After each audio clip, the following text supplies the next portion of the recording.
लवासा प्रकरणी शरद पवार यांनी मुंबई उच्च न्यायालयामध्ये धाव घेतलेली आहे। लवासा चौकशीची मागणी करणाऱ्या जनहित याचिकेविरोधात पवार यांनी मागणी केली आहे। शरद पवारांच्या वकिलांकडून याचिकाकर्त्या नानासाहेब जाधव यांच्या हेतूबद्दल शंका उपस्थित करण्यात आलेली आहे आणि लवासा प्रकरणामध्ये आता शरद पवार यांनी एक महत्त्वाचं पाऊल उचललंय, मुंबई उच्च न्यायालयात धाव घेतली आहे।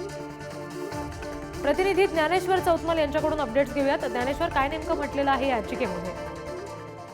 लवासा प्रकरणामध्ये शरद पवारांची मध्यस्थी याचिका दाखल झालेली आहे। सीबीआयची चौकशी मागणी करणाऱ्या याचिकेला विरोध शरद पवार यांच्या वकिलामार्फत करण्यात आलाय। पुण्यातल्या लवासा हिल स्टेशनच्या बांधकामाला बेकायदेशीररित्या परवानगी दिल्याच्या कारणानं राष्ट्रवादी काँग्रेस शरदचंद्र पवार गटाचे अध्यक्ष शरद पवार, त्यांची मुलगी सुप्रिया सुळे, राज्याचे उपमुख्यमंत्री अजित पवार यांची सीबीआय चौकशी करण्यात यावी अशी मागणी करणाऱ्या एका जनहित याचिकेला विरोध करत शरद पवार यांनी उच्च न्यायालयामध्ये मध्यस्थी याचिका दाखल केल्याचा हा सगळा प्रकार आहे, ज्यामध्ये वकील नानासाहेब जाधव यांच्या याचिकेत शंका घेतली गेलेली आहे आणि या सगळ्या प्रकरणात आपल्याला देखील प्रतिवादी करून घेण्यात यावं, जेणेकरून आपली बाजू मांडता येईल, असं शरद पवारांनी त्यांचे वकील जे आहेत ॲडव्होकेट जोएल कार्लोस यांच्याद्वारे दाखल केलेल्या मध्यस्थी याचिकेमध्ये म्हटलेलं आहे। लवासा प्रकरणातल्या अनियमिततेच्या सगळ्या प्रकरणाच्या संदर्भानं हा सगळा जो प्रकार आहे तो समोर येताना पाहायला मिळतो। यापूर्वी पोलीस आयुक्तांनी या सगळ्या प्रकरणाची दखल घेतलेली नाही आणि म्हणून जी याचिका आहे ती दाखल करतो आहे, असं जाधव जे वकील आहेत नानासाहेब त्यांनी म्हटलेलं आहे। जी ज्ञानेश्वर, धन्यवाद दिलेल्या माहितीसाठी। चौकशीची मागणी करणाऱ्या जनहित याचिकेविरोधात मागणी करण्यात आलेली आहे। लवासा प्रकरणामध्ये शरद पवार यांनी आता मुंबई उच्च न्यायालयामध्ये धाव घेतलेली आहे।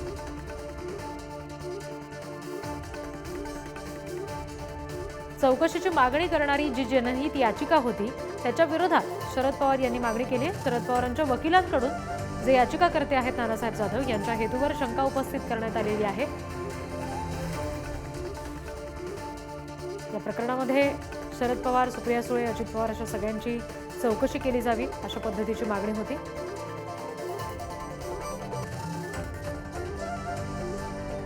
तर ही जी जनहित याचिका दाखल केलेली आहे ते स्वतः नानासाहेब जाधव सध्या आपल्याशी जोडले गेलेले आहेत, त्यांच्याशी आपण बोलूयात। जाधवजी, स्वागत आहे तुमच्या पुढारी न्यूजवर। काय नेमकं म्हणणं आहे तुमचं या संदर्भात, हे सविस्तर ऐकायला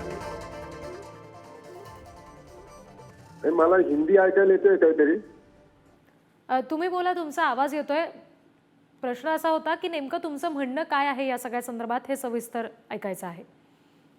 नाही, आम्ही लवासा प्रकरण जे आहे त्यामध्ये जे काही गैरकारभार झाले सगळे त्या संदर्भामध्ये शरद पवार, सुप्रिया सुळे, अजित पवार आणि इतर सर्व अधिकारी ज्यांनी बेकायदेशीर परवानग्या दिल्या या प्रकरणाला, त्या सर्वांची सीबीआय मार्फत चौकशी करावी आणि सीबीआयला तसे आदेश द्यावेत यासाठी उच्च न्यायालयामध्ये जनहित याचिका केलेली आहे आणि काल त्याच्यामध्ये महत्वाची सुनावणी झाली।